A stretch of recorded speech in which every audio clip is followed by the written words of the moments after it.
ouvintes aí, lá da Argentina, também um grande abraço do Vanilson na Inglaterra, a Fabiola em Portugal, isso mesmo, também a Jamara em Londres, um abraço para você, Jamara. Um alô especial ao pessoal da Bahia, principalmente o pessoal de Candeias aí, né? Tá sempre curtindo a nossa programação. O Paulo Pezão, a Nega, a Valdelice, Gildenice, né? Também a Leninha, um grande abraço a todos vocês, também do pessoal de Cubatão, dos projetos Concom, do Projeto Concom, o pessoal dos projetos sociais, né? Que está sempre ligado na nossa programação. Fique agora com Cubicultura, com Sandra Amanda aqui na Rádio FM 92,5. Boa tarde, Linco. E hoje ficamos com Cubicultura, o primeiro Cubicultura do ano. Linco Espada, jornalista, gestão cultural. Olha que esse homem tem um currículo invejável. Olá, Linco, boa tarde, tudo bem? Só o currículo, Sandra, boa tarde. Boa tarde aos ouvintes também aqui do programa Voz do Mundo. Quem é Linco Espada e sua profissão? Tenho 28 anos, sou jornalista, nascido em Santos. Jornalista sabe como é, né? A gente acabou fazendo por 3 razões inóspitas. A primeira era porque, de qualquer forma, era algo que fugia de matemática, porque é humanas, mas tem aula de diagramação, então esse é um grande problema. Depois também é porque era do lado da minha casa. A faculdade era 2 quadras e toda pessoa preguiçosa quer se locomover um pouco. Infelizmente era o campus da Unisantos que fechou. E o terceiro, que de qualquer forma era um diploma. Mas aí Gilmar Mendes, né, fez que caiu o diploma de jornalismo. Por fim, já estavam no meio da situação. Mas eu acho que é toda pessoa que acaba ganhando uma espécie de síndrome não de Spider-Man, por mais que todo mundo tenha boleto para pagar, que nem o Homem-Aranha, mas eu acho que de Superman, de tentar querer abraçar o mundo, querer mudar as coisas, pensando que o texto, ou o áudio, ou a rádio possa acabar transformando a sociedade. Eu acho que todo jornalista tem um pouco de síndrome de Clark Kent. Você é morador de Cubatão, de Santos? Não, Santos. Cresci e moro em Santos. Cheguei a trabalhar em Cubatão por uns anos. O que foi a tua busca por uma profissão? Foi difícil, visto que você tem uma vasta assim, de gama de profissões, né, no teu currículo? Não, então, teve uma facilidade pela questão da igreja. Agora, voltando para o lado sério da situação, acabei crescendo na comunidade católica, na nossa juventude, cheguei a participar da Revolução Diocesana, do André Araújo também, que era um dos pescadores. E, nesse sentido, pela igreja existe toda uma estrutura, tanto de conseguir ajudar em bolsa de estudo, como também poder de conseguir estágios. Então, acabei fazendo estágio anteriormente no Presidência Diocesana, na Comunidade Diocesana, e mais para frente acabou isso sugerindo de entrar no grupo A Tribuna por um período. Qual foi a dificuldade que você encontrou assim, quando começou a entrar e procurar uma profissão, e aí foi galgando outra, uma interligou, a outra ajudou, dificultou, como que foi isso? Eu acho que posso dizer que eu acabei sendo um privilegiado, porque desde o primeiro momento, por mais que tenha aquelas dificuldades que sejam ou financeira, ou etc., no dia a dia do cotidiano, da rotina, eu consegui fazer os estudos pelo prazer. Tipo assim, eu tenho prazer de estudar tal área, e aí ia me especializando e conseguia desenvolvendo uma forma de um projeto, de um emprego, acaba abrindo portas nesse sentido.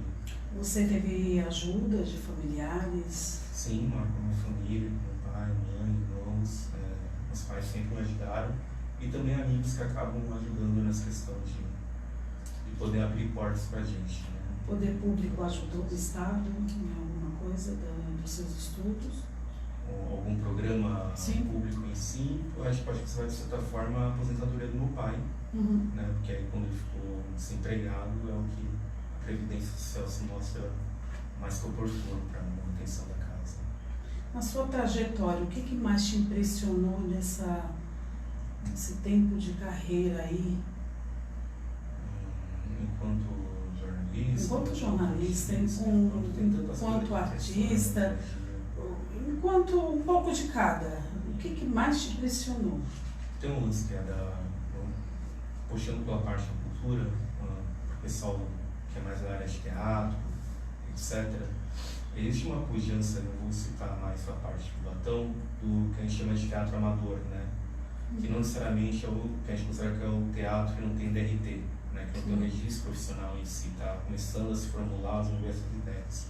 Na Baixada Santista como um todo sempre existiu. A gente pode falar que na questão, por exemplo, é um teatro às vezes um pouco mais comercial, desenvolvido em Santos, porque eles pegam como referência que tem no Coliseu, que tem no Guarani, que acabam sendo os stand-ups da vida, que tem no Mendes.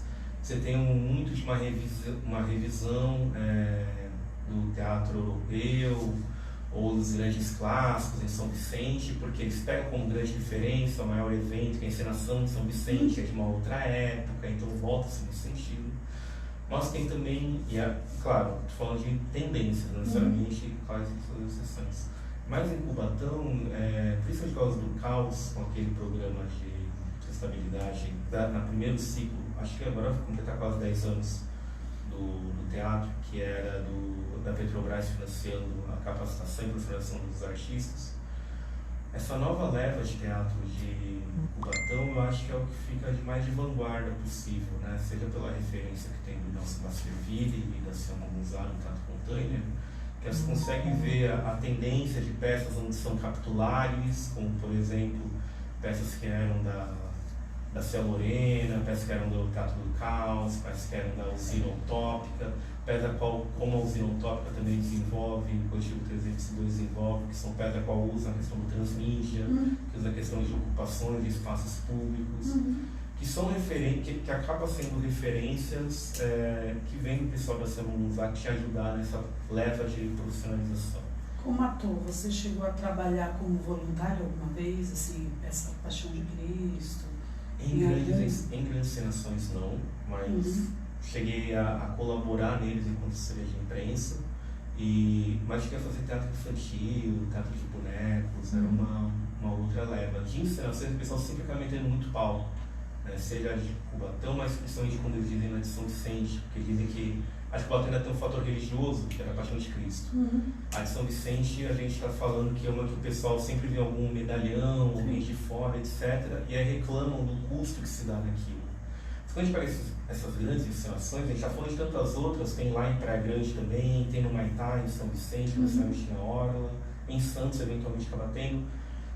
Nessas assim, específicas, a Paixão de Cristo Cubatão e da de São Vicente, já que trabalhei por lá, a gente sabe mais ou menos, tem um grupo de pessoas que geralmente são pessoas que moram sozinhas em suas casas, são mais idosos, que acabam o ano inteiro esperando poder se reencontrar naquele momento.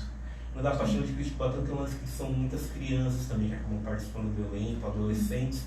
Então é uma forma não só de congraçamento dentro do calendário local, porque aí dizem, isso aí só custeia quem é o bambambam, qualquer coisa. Longe disso, tem um custo que é da infraestrutura, que bancada para poder ver a questão do plateia, mas é justamente um momento de reflexão dessa leva, desse grande elenco que se chama, delas poderem se refletir e se sentirem como pessoas. Então, quantas pessoas a gente acaba entrevistando em São Vicente, por exemplo, querendo ser diferente das outras, pessoas que acabam sendo idosas, que aí já criou os filhos, o pessoal já cresceu, tá morando sozinha, e ela só volta a se reencontrar e a se sentir depois familiar quando a família vai revisitar ela em São Vicente, em Cubatão ou Santos, depois de aplaudi-la no palco da encenação. Então, assim, é um momento dela se sentir cidadã. E é algo que, assim, às vezes é um custo tão pequeno, porque a gente está falando de uma questão que é o transporte, a alimentação, é uma ajuda de custo, né? Mas o que a arte pode propiciar para esse mundaréu de gente é muito oportuno. E aí um dos processos que foi talvez que mais marcou como jornalista, acabei escrevendo alguns livros. E aí dentro dessa área, um deles que está para sair, chama Imunótico como Trançar Rumos, que é um livro que é da dona Andrelina Amélia Ferreira. Ela é uma rapper, que na verdade ela se descobriu na questão do hip hop por uma questão no auge dos seus 50 anos, quando já perdeu um filho por atropelamento, perdeu um outro filho da qual teve que doar para familiar, perdeu outro filho por questão de aborto, da qual sofreu violência doméstica, sofreu abuso, sofreu estupro, sofreu pedofilia, todas as violências possíveis que aquela mulher, que aquela líder comunitária poderia ter, ser presa injustamente, enfim. É a partir da arte, é a partir depois de gestos concretos que ela faz com a comunidade, sem necessidades básicas, a qual acaba sendo, não uma forma de escape, mas uma forma talvez de poder se ressignificar como inteiro. E aí, esse foi um trabalho enquanto jornalista, né, com livro de financiamento coletivo, etc., mas também mexe com a questão da cultura e como também a cultura interferiu na vida de alguém. E como que, assim, a gestão cultural, explica um pouco o que a gestão cultural faz, o que você engajado nessa profissão, dentro de várias, que envolve cultura, né? Como que você desenvolve ela? Então, o que aconteceu no decorrer da minha carreira é que aí, depois de ter entrado no Grupo Tribuna, acabei tendo uma situação de poder vir trabalhar em administração pública, em secretarias municipais de cultura, inicialmente em São Vicente, depois na de Cubatão, e ajudando os conselhos municipais de Santos, no conselho da AGEN, naquela temática de cultura, por uns 4 anos. Dentro desse processo, a gente conseguiu gestão cultural. Quando eu falar de gestão cultural, que pode ser um tema para o ouvinte, para poder se apropriar, até entender melhor entre esse panorama eleitoral, esse panorama de políticas públicas, enfim, toda a gestão cultural tem que ser baseada, no mínimo, em três pontos. Um ponto que é a formação cultural. Então, assim, na sua cidade, no seu bairro, você reconhece que a prefeitura tem espaços de formação cultural?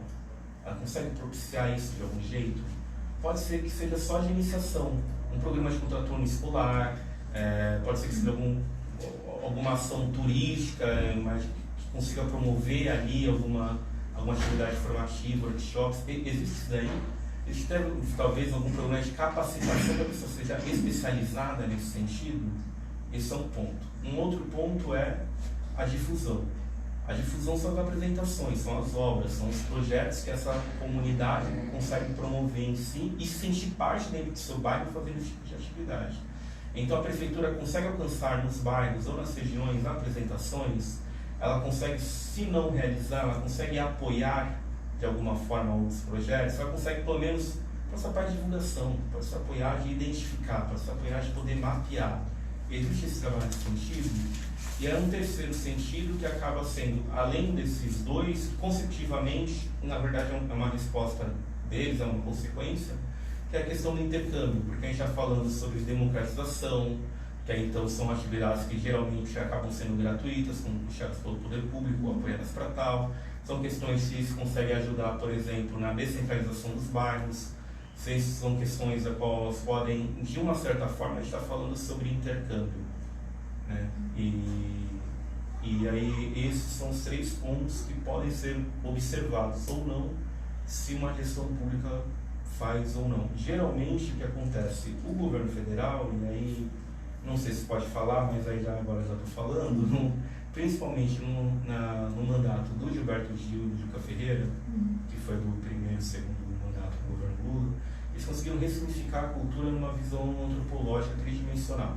Eles consideravam a cultura como um processo, tanto da questão econômica, de um viés, todos os programas culturais têm que ser vistos num viés econômico, que tem que ter uma sustentabilidade financeira desses projetos, tanto também quanto num viés cidadão, quais são os valores ali inclusivos e quanto que isso é importante para a comunidade que se mantém esse tipo de projetos.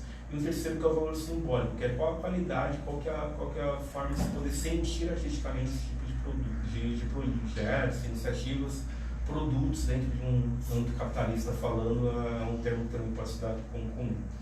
E nesse sentido, eles falam aquele tal do CPF da cultura, que todo município deveria ter. É um SUS, só que também no âmbito estadual e no municipal.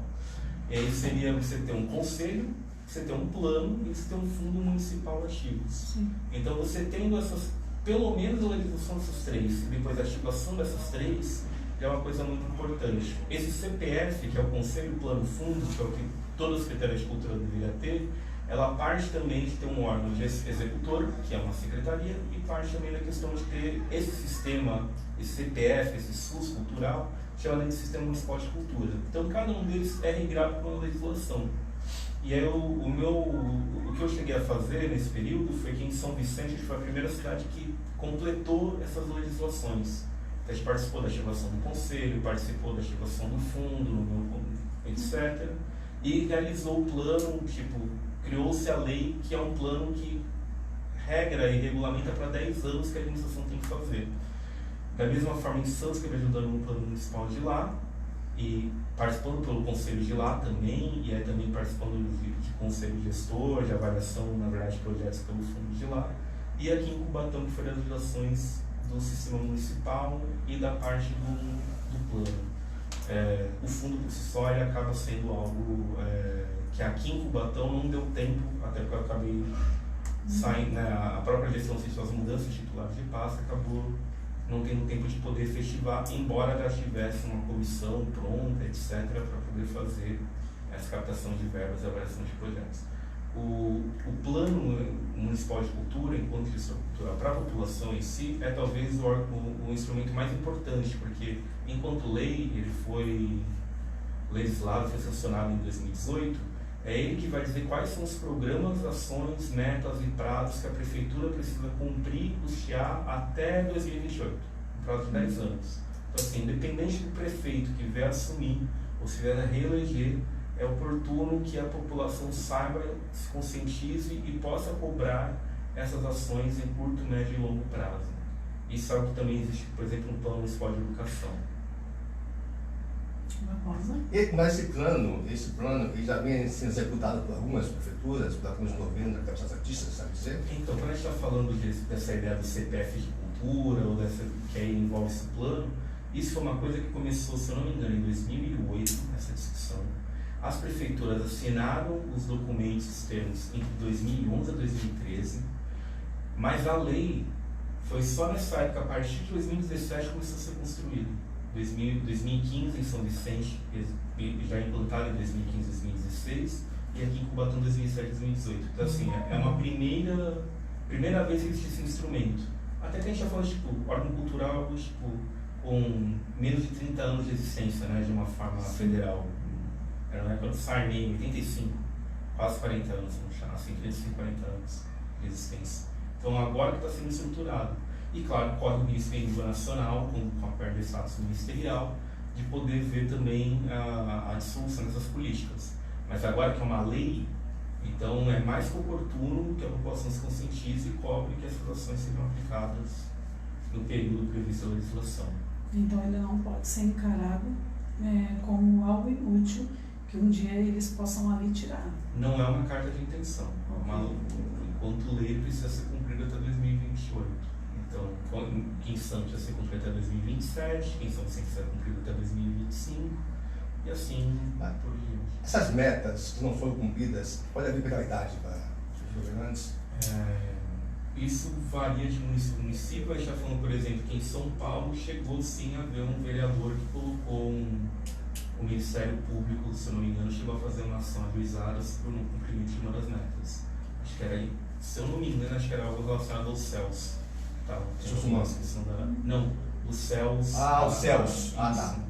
Os céus é contra praça. Se eu não me engano, era algo relacionado a isso. Sim. Ou algum programa de fomento.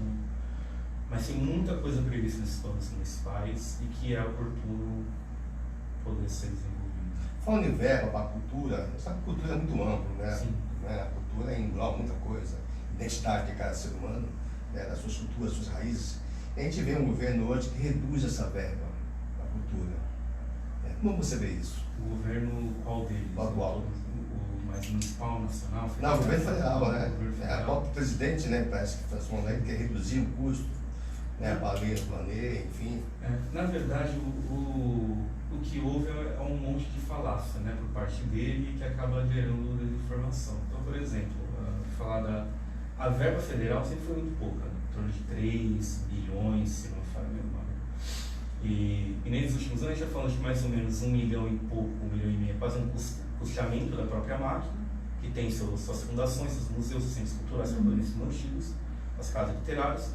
Tem a questão de um pagamento que sempre é atrasado, que são os prêmios, dos editais, a qual eles conseguem desenvolver. Sempre se há um atraso por onde pontos de cultura, que é natural em todo o governo, sempre tem dívida para pagar, enfim. Ok.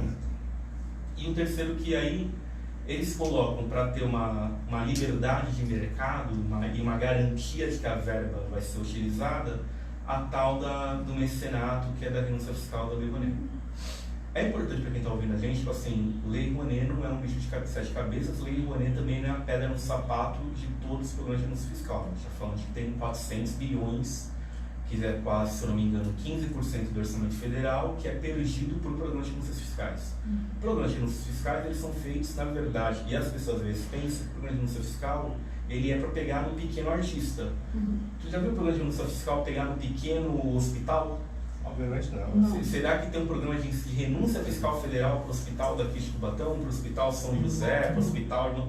Gente, não existe isso. O programa de renúncia fiscal na saúde, porque existe, é lá para o Hospital do Câncer de Barreto. Sim. Programa de incentivo fiscal do esporte. Você já viu algum... é a escola daqui, da cidadezinha. São os grandes clubes, né? Imagina, a gente está falando que é a associação da Ana Moser, que recebe uma verba e que vem para Cubatão e que abaixa imposto pela associação. Tipo, a gente está falando de gente que é gente grande. Então, assim, todo programa de renúncia fiscal, ele tem como princípio tirar de uma parte do mercado para financiar outro, mas na verdade é para criação ou fomento de um mercado, não necessariamente de uma indústria, mas de um mercado, de um setor econômico. Por isso sempre vai ser para médio e grande porte. Então, assim, a Lei Rouanet não é voltada para pequeno empreendedor, não é voltada para pequenos projetos culturais, é para alguém que já tenha bagagem, já tenha experiência, já tenha cacife, já tenha uma rede de contato com o empresariado para poder buscar financiamento. E ela não é um bicho de sete cabeças. Qual que é a grande sacada da Lei Rouanet nesse sentido? É que muito da Lei Rouanet, ela é próxima do turismo. Primeiro que a gente está falando que, assim, hoje, atualmente, e aí é que infelizmente tem um laranjal lá em cima, né? Em Brasília, como ministro do turismo. Mas quando a gente está falando da questão na área cultural mesmo, hoje o governo federal, o que ele consegue completar é muito da parte que é voltada ao turismo. A pessoa vai para Rio de Janeiro, a pessoa vai para Belo Horizonte, a pessoa vai para São Paulo, ela vai querer ver o quê? Vai querer visitar a Funarte, vai querer visitar o museu tal, vai querer visitar a casa tal, que são o quê? São espaços culturais, mas que geram além de um pertencimento comunitário, também um símbolo turístico de visitação. E os eventos que acabam sendo promovidos pela Lei Rouanet, são eventos que particularmente também acabam sendo turísticos. A gente está falando, por exemplo, o Rock in Rio é patrocinado pela Lei Rouanet. A gente está falando que o Festival de Parintins é patrocinado pela Lei Rouanet. A gente está falando que o Oktoberfest no sul do país é patrocinado pela Lei Rouanet. Então, assim, não é muito ruim ou muito estranho que hoje o organograma ele possa ser observado dessa forma. Esse não é o erro. O erro são as pessoas a qual acabam entrando nesse tipo de lugar. E aí, na parte financeira que vem dentro da Lei Rouanet, ela tem em torno de 1 bilhão, quer dizer, 1/3 da verba federal de cultura, voltada para a cultura, fica na mão da escolha do mercado, fica na mão da escolha dos diretores de marketing. Porque eles não vão querer financiar um projeto que é um projeto menor, sei lá, de Boracéia e de Bertioga. Eles vão querer, se tiver um projeto onde vai aparecer, sei lá, algum ator global, melhor ainda. Mas o grande porém é que, assim, a gente está falando que existem em torno de 6 mil projetos que são inscritos por ano, 3 mil projetos conseguem ser aprovados porque tem a documentação correta, porque a aprovação é fácil. A aprovação é fácil. Apenas 1.500 conseguem captação. Desses 1.500 que conseguem captação, a gente está falando em torno de 100 a 60, se eu não me engano, que conseguem passar a meta de R$1 milhão, que é de captação possível, que é o que seria a suposta trava que o Bolsonaro anunciou para os mínimos acabarem repercutindo, ou você ouvinte, alguém de bem, que alguém que é consciente, mas não saber essa informação até agora. E dentro desses 60 a 100, a gente está falando, só que tem um porém. Quem for museu, quem for orquestra, quem for instituto, quem for, por exemplo, Projeto Guri, que funciona, que existe, né?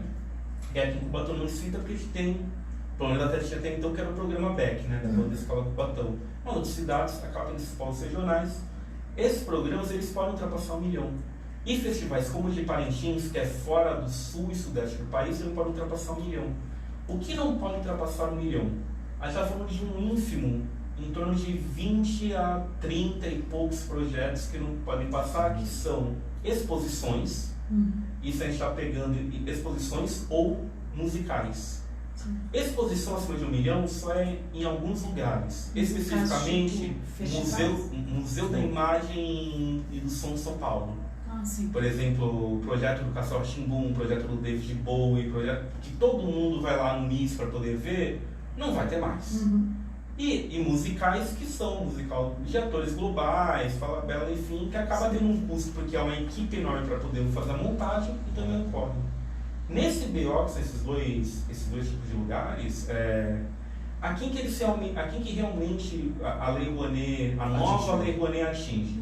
Primeiro ponto, a gente sabe que não tem exposição de grande porte. Exposição de grande porte cabe em espaço de grande porte. Musical de grande porte cabe em teatro de grande porte.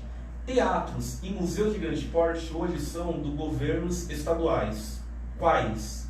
Rio de Janeiro e São Paulo. Então, se a gente está falando que o governador Witzel, o governador Dória tem a manutenção desses espaços e eles são adversários políticos do presidente, o presidente, cortando esse financiamento, deixa com que esses espaços percam uso, porque plateia. A gente sabe que quando uma casa deixa de ser frequentada por mais de um mês, pega um mufo. Com certeza, né? E imagina a situação de uma maneira geral. Então, assim, o que ele está fazendo é deteriorando esses espaços públicos em nome de uma bravata para poder dizer para a sua base fiel que está concentrando-se em cultura. Obrigado. É triste, né, quando isso acontece, né, Lincoln? Porque é coisas que tem que ser preservada, né? Tem que ser... A primeira coisa que você faz quando você chega numa cidade é um museu que você vai lá pisar. É algo cultural que você vai lá tirar uma foto, levar de recordação para alguém.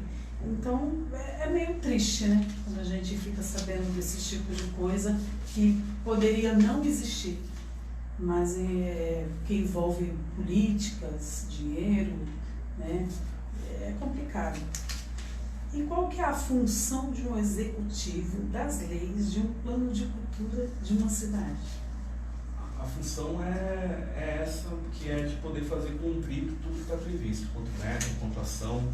Então, se eu não me engano, tem uma das metas que estão ali previstas, estão previstas, que é garantir a autossustentabilidade, se eu não me engano, ou a sustentabilidade dos grupos artísticos de Cubatão. Está previsto, né, uma parte da legislação da qual tem uma outra que é de poder rediscutir sobre a questão patrimonial daqui da área da Vila Fabril, de poder observar como que seria algum programa nesse sentido. Claro que todas essas ações não necessariamente já estão previstas de como que vai ser feita toda a observância delas, porque a cada período, a cada ano orçamentário é uma situação diferenciada. Então, estão previstas de quando já precisam começar a ter esse tipo de discussão. Programas de educomunicação também já estavam previstos para poder ser observados. E é uma situação que a gente está falando, por exemplo, que todo centro cultural seja próximo ou tenha instalado próximo um ponto de ônibus, que também é uma questão de acessibilidade.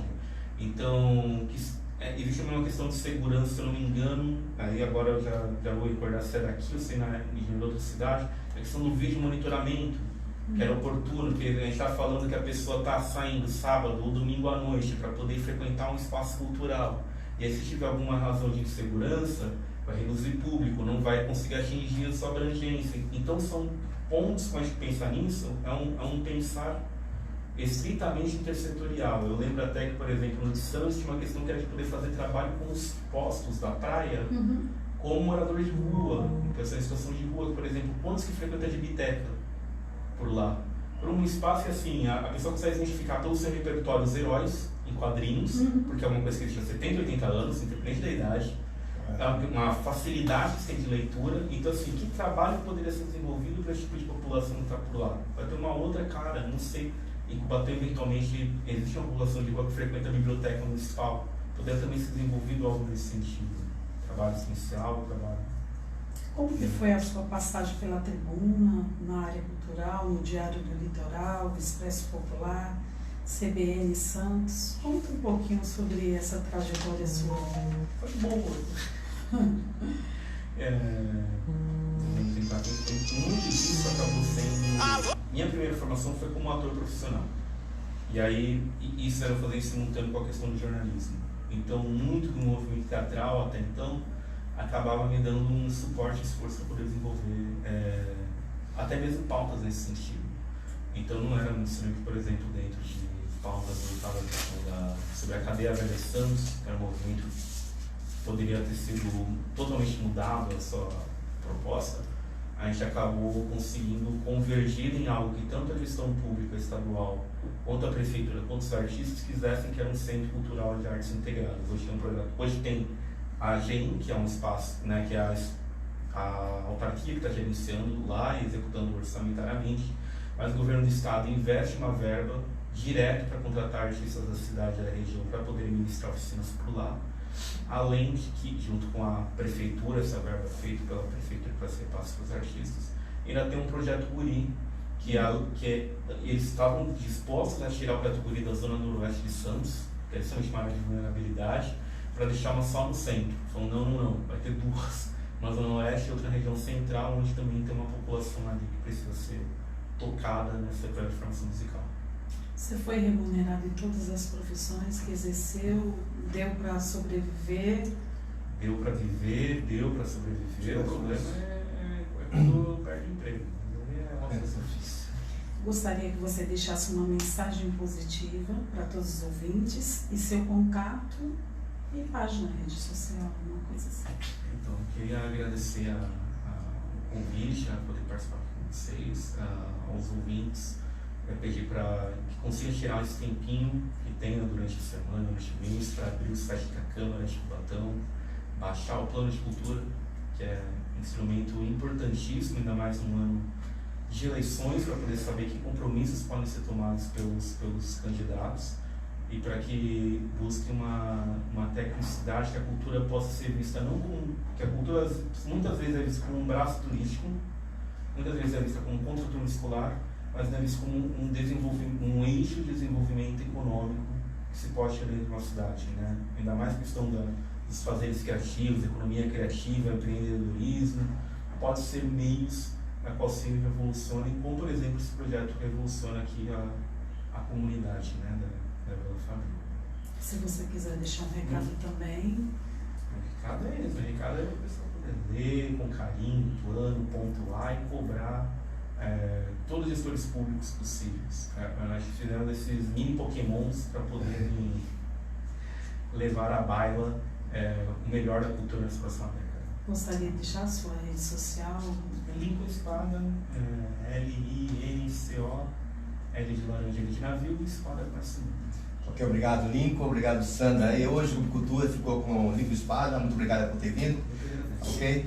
Está chegando no final de mais um programa Voz do Morro aqui na Rádio Vizinha FM 92,5. Você que está conosco, que ficou conosco, um grande abraço. Né? Amanhã teremos Cultura não, face a face aqui na Rádio Vizinha FM 92,5. Tá ok? Um grande abraço para vocês e boa tarde.